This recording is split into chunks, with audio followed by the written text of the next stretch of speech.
दोपहर 3 बजे के भोजपुरी समाचार में अपने के स्वागत बा। नमस्कार, हम प्रतिमा। सबसे पहले प्रमुख समाचार। 2077 साल के बरखे अधिवेशन अल्पायु में ही संपन्न, लेकिन समिति सब में विचाराधीन विधेयक ऊपर छलफल आ बहस जारी रही। अपने भातृ संगठन नेवी संघ प्रति कांग्रेस सभापति शेर बहादुर देउबा द्वारा आक्रोश व्यक्त। कोरोना महामारी के समय भीड़भाड़ न करेला आग्रह।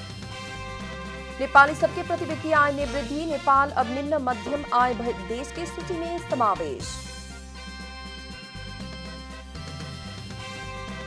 भारत के कानपुर में हथियारधारी के आक्रमण में डीएसपी सहित 8 प्रहरी की मृत्यु।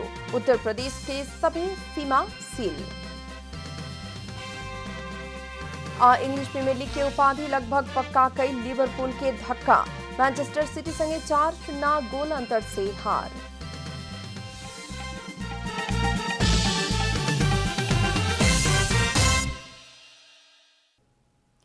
अब पूरा समाचार। संघीय संसद नियमावली मुताबिक एक अधिवेशन संपन्न भइल कम्ती में 60 दिन के अंतर होखे के जरूरी बाटे, लेकिन 2077 साल के बरखे अर्थात बजट अधिवेशन 56 दिन बैठ के राष्ट्रपति के पत्र मार्फत बीएफए के संझिया 5 बजे से संपन्न भइल बा।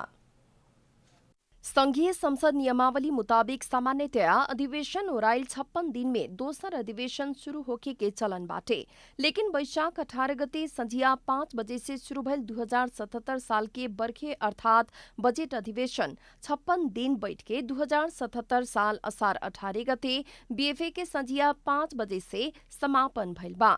संघीय संसद अंतर्गत के प्रतिनिधि सभा 1 से 3 घंटा 24 मिनट बैठल रहे। राष्ट्रीय सभा बैठक 60 घंटा 50 मिनट बैठल रहे। ई अवधि में प्रतिनिधि सभा में 10 गो सरकारी आ 4 गो गैर सरकारी विधेयक आ राष्ट्रीय सभा से 4 गो सरकारी आ 1 गो गैर सरकारी करके 19 गो विधेयक सचिवालय में दर्ता भइल संसद सचिवालय जानकारी देले बा। दर्ता भइल विधेयक मध्ये 10 गो पारित होके प्रमाणीकरण भइल आ 2 गो विधेयक प्रमाणीकरण होके के बाँकी रहल संसद सचिवालय के प्रवक्ता डाक्टर रोजनाथ पाण्डे जानकारी देले बानी। बजेट अधिवेशन नै हो, त्यसकारण यसको मूलभूत उद्देश्य चाहिँ त्यतातिर केन्द्रित भएको हुनाले विधेयकहरूमा छलफल हुने काम चाहिँ त्यति धेरै हुन सकेन। तैपनि बीचबीचमा भएका छलफलहरूबाट चाहिँ 12 वटा विधेयकहरू पारित भएर कानुन बन्ने अवस्थामा पुगे, जसमध्ये 10 वटा चाहिँ प्रमाणीकरण भइसक्यो। अब 2 वटा चाहिँ हिजो मात्रै पास भएर दुवै सदनबाट पास भइसकेपछि अब प्रमाणीकरणको प्रक्रियामा छ, गर्दा 12 वटा विधेयकहरू चाहिँ पार भएर अगाडि बढेको अवस्था छ। उही लेखा संघीय संसद अंतर्गत के प्रतिनिधि सभा में 15 आ राष्ट्रीय सभा में 4 गो करके 19 गो विधेयक विचाराधीन अवस्था में बाटे। विभिन्न समिति सब में 20 गो विधेयक विचाराधीन बाटे। संघीय संसद के बरखे अधिवेशन अवधि के 9 गो संकल्प प्रस्ताव, जरूरी सार्वजनिक महत्व के प्रस्ताव 2 गो आ ध्यानाकर्षण 2 गो प्रस्ताव दर्ता भइल बा। संकल्प प्रस्तावहरू 9 वटा दर्ता भएका छन्। जरूरी सार्वजनिक महत्वको प्रस्ताव 2 वटा, ध्यानाकर्षण प्रस्ताव 2 वटा छ, तर तिनीहरू पनि संसदमा छलफल हुन पाएनन्। तिनीहरूलाई पनि अगाडि बढाउनु पर्ने परिस्थिति चाहिँ थियो। अब समितिमा रहेका समितिले छलफल गरेर लामो समयदेखि विवादमा रहेका विधेयकहरू छलफल गरेर प्रतिवेदन तयार गरिसकेको अवस्थामा पनि हाउसमा प्रवेश गर्न पाएन। संहिताको कार्यान्वयनमा पनि यसले नकारात्मक प्रभावहरू धेरै पार्न सक्छन्। संघीय संसद में 8 गो विभिन्न संधि आ समझौता सब दर्ता भइल, लेकिन छलफल आ बहस होके ना सकल सचिवालय के कहनाम बा। संसद अधिवेशन संपन्न भइला पर भी विभिन्न समिति सब में विचाराधीन विधेयक ऊपर छलफल आ बहस निरंतर होते रहे के सचिवालय जानकारी दिले बा। कैमरा में विपिन श्रीवास्तव के साथ आनंद गुरुङ की रिपोर्ट। नेपाली कांग्रेस के सभापति शेर बहादुर देउबा अपने भातृ संगठन नेवी संघ के प्रति आक्रोश व्यक्त कैले बानी। गिरिजा प्रसाद कोइराला के 96वां जन्म जयंती के अवसर में नेवी संघ केन्द्र द्वारा काठमांडू में आयोजना कैल गेल रक्तदान कार्यक्रम में सभापति देउबा नेवी संघ के खोजे पड़े की अवस्था आयल कहत असंतुष्टि व्यक्त कैले बानी। नेवी संघ के नेतृत्व के गांव-गांव पुग के जनता की सेवा करेला सभापति देउबा निर्देशन दिले बानी। पार्टी बन्यो हुँदैन, त्यही निर्देशनको पार्टी बन्यो। कहाँ छ निर्देशन? कतिपल्ट भन्यो, पहिलो सभापतिलाई भन्यो, पहिलो ए बा गाउँमा बनाऊ, गाउँमा स्कुलमा निर्देशन बनाउँदै अनि त्यहाँबाट हाले सबै ठाउँमा कम्युनिस्ट कहाँबाट कम्युनिस्ट जित्यो? यहाँ कसरी जित्यो कम्युनिस्टहरू? गाउँमा बनाए उनीहरूले निर्देशन यहाँ काठमाडौँ बल्टा बल्टा भाषण गरेर के भन्नु छैन। गाउँमा जाऊ, गाउँमा सभापति देउबा निवी संघ के महाधिवेशन के बारे में जल्दीए पार्टी से निर्णय लेबे के भी बतौले बानी। हुन्छ भोलि यस्तै हिसाबले लाज पनि छैन यहाँ। त्यस कारण चाहिँ राम्रोसँग गर्नुहोस्, निविसँग बोली बनाउनुहोस्, गाउँ ठाउँ सबै ठाउँमा स्कुल कलेजमा जित्नुहोस्। जहाँ पनि हारे छ निविसँग लाज पनि छैन। हामी सबै ठाउँमा जितेका छौँ। सभापति देउबा कोरोना महामारी के बेरिया भीड़भाड़ के कार्यक्रम ना करेला भी आग्रह कैले बानी। कार्यक्रम में निवी संघ अध्यक्ष राजीव ढुंगाना सरकार के गलत क्रियाकलाप प्रति निवी संघ से खबरदारी करते रहे के बतौले बानी। नेपाली जनताले दिए त्यो कुर्सीको लागि लडाई गर्न, कुर्सीको लागि झगडा गर्नको लागि होइन। तपाईहरुलाई प्रित्याई मत हाराहारी नेपाली जनताले मत दिएको, नेपाली जनताको पक्षमा काम गर्नुहोस्, यो देशलाई समृद्धिको यात्रामा अगाडि बढाउनुहोस् भनेर होइन। त्यो कुरा बिर्सेर फेरि जनतालाई बिर्सेर कुर्सीको मात्र लुछाछुडीमा लाग्नुहुन्छ भने अब केपी ओली के नेकपाका अरू नेता अब नेपाली जनताले तपाईहरुलाई सडकमा आएर त्यो सत्ताबाट कठालोमा समातेर छाड्ने छन्। कोइराला के 96वां जन्म जयंती के अवसर में काठमांडू सहित विभिन्न जिला में श्रद्धांजलि सभा की भी आयोजना कैल गेल बा। उद्योगी व्यवसायी सब कोरोना महामारी के चलते बैंक के किस्ता भुगतानी करे में कठिनाई भइल कहत सड़क से ध्यानाकर्षण करौले बाटे लोग। काठमांडू जिला के उद्योगी व्यवसायी सबके विभिन्न 21 को संगठन सब मिलके बनल काठमांडू जिला उद्योगी व्यवसायी कोरोना संकट व्यवस्थापन समिति द्वारा काठमांडू के बसंतपुर न्यू रोड क्षेत्र में ध्यानाकर्षण कार्यक्रम के आयोजना कैल गेल रहे। कार्यक्रम में समिति के संयोजक एवं नेपाल उद्योग वाणिज्य संघ काठमांडू के अध्यक्ष दिनेश श्रेष्ठ, उद्योगी व्यवसायी सबके बैंक के ब्याज आ किस्ता, सरकार के डिमांड शुल्क, गर्दनी के घर भाड़ा बुझावे में समस्या भइला से समय थप कर देवेला आग्रह करे किस्म से संबंधित सभी पक्ष के सड़क में आके ध्यानाकर्षण करावल बतौले बानी। उहाँ के अदालत से भी लॉकडाउन की अवधि के शून्य समय मानल निर्णय कैल अवस्था में भी नियामक निकाय नेपाल राष्ट्र बैंक के स्पष्ट नीति न अला से बैंक सब ब्याज आ किस्ता खातिर ताकेता कर रहल, लेकिन उद्योगी व्यवसायी सब तीरे सके के अवस्था में ना रहल कारण ध्यानाकर्षण करावे के पड़ल बतौले बानी। उद्योगी व्यवसायहरूको लागि सबभन्दा ठुलो अहिले लकडाउन खुकुलो पारिदिँदाखेरि पनि बजार व्यवसाय एकदम शून्य नै अवस्था छ। अब असारमा तपाईँको 6 महिनाको ब्याज तिर्न सक्ने अवस्था छैन, तरलताको अभाव छ भनेपछि यो तिर्नुपर्ने ब्याजलाई किस्तालाई अलिकति तारसाथ दिनुस् भन्ने हाम्रो भनाइ हो। व्यवसायी सब असार महीना भीतरे तीरे पड़े वाला बैंक के किस्ता आ ब्याज तीरे के समय थप करे खातिर भी राष्ट्र बैंक समक्ष मांग कैले बा। भोजपुरी समाचार में आप छोट विश्राम।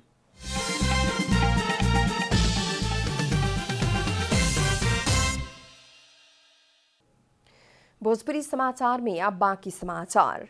5 दिन पहले से सुदूर पश्चिम प्रदेश में छोट संख्या में प्रवेश कैल सलह कीड़ा झुंड में ही देखा पड़े लागल बा।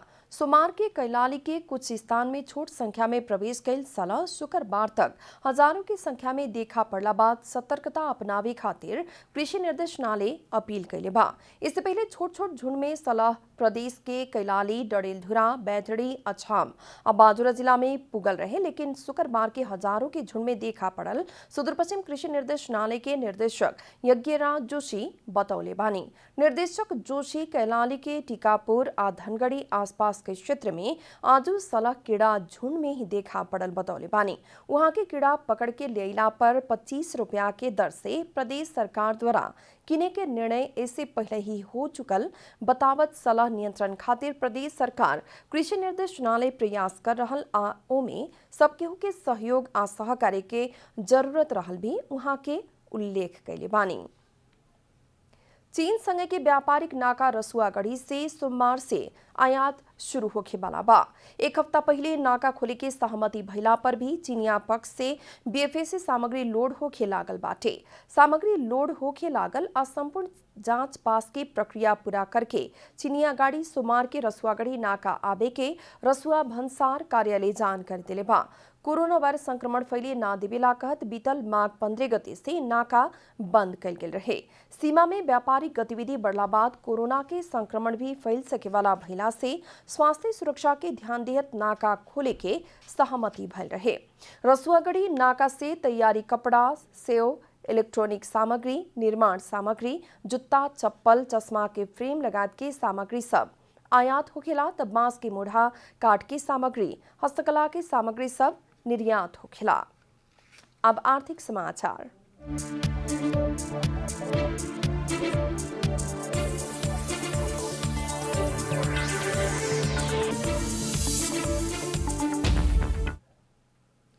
नेपाली सबके प्रति व्यक्ति आय में वृद्धि भइल बा। विश्व बैंक द्वारा सार्वजनिक कयल गेल एक प्रतिवेदन मुताबिक नेपाली सबके प्रति व्यक्ति आय पिछला साल की तुलना में $130 से बढ़ के $1090 पुगल बा। पिछला साल नेपाली सबके प्रति व्यक्ति आय $960 रहे। सन 2020 के जुलाई 1 तारीख तक के तथ्याङ्क मुताबिक नेपाली सबके प्रति व्यक्ति आय में वृद्धि भइल प्रतिवेदन देखौले बा।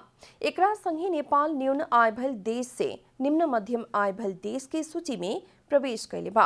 नेपाल सन 2030 भीतर अपना के मध्यम आय भइल देश के सूची में पहुंचावे के लक्ष्य लेले बा। विश्व के सभी देश के प्रति व्यक्ति आय के आधार में विश्व बैंक वर्गीकरण करते आ रहल बा। हफ्ता के अंतिम कारोबार दिन सुख के सोना के भाव तोला में 500 रुपया से घटल बा। बीएफए के तोला में 700 रुपया से घटल सोना सुख के 500 रुपया से घटल है।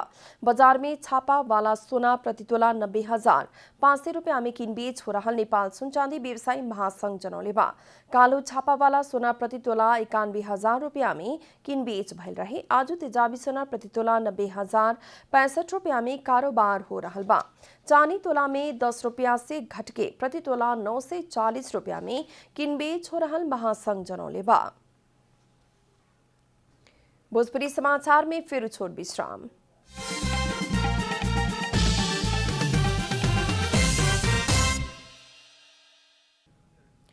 भोजपुरी समाचार में अब अंतर्राष्ट्रीय समाचार।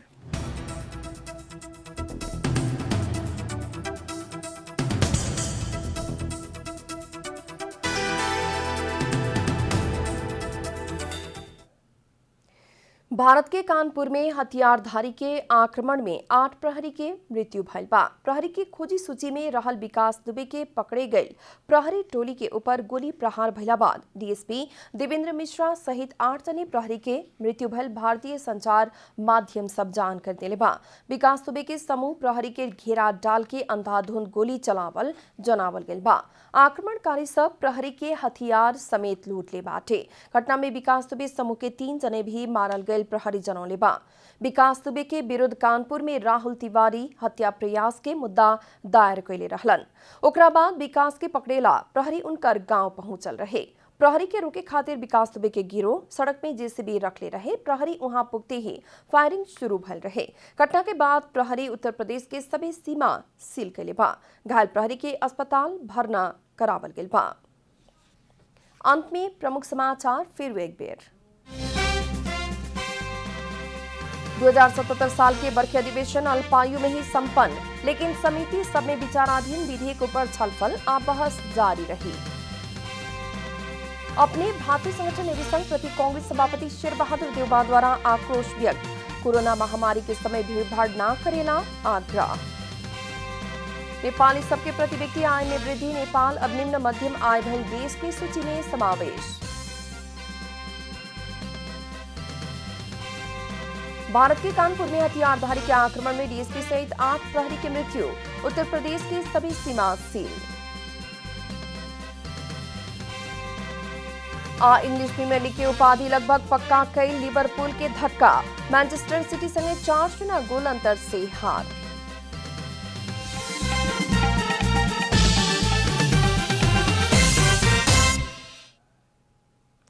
भोजपुरी समाचार अभी खातिर इतना ही। जनता द्वारा जनता खातिर प्रसारित जनता टेलीविजन के कार्यक्रम सब यूट्यूब, ट्विटर, फेसबुक का हमने के वेबसाइट जनतासमाचार.com में भी पढ़ आ देख सकता नहीं। सूचना में अपने के सहभागिता, समय में समाचार हमने के प्रतिबद्धता। नमस्कार।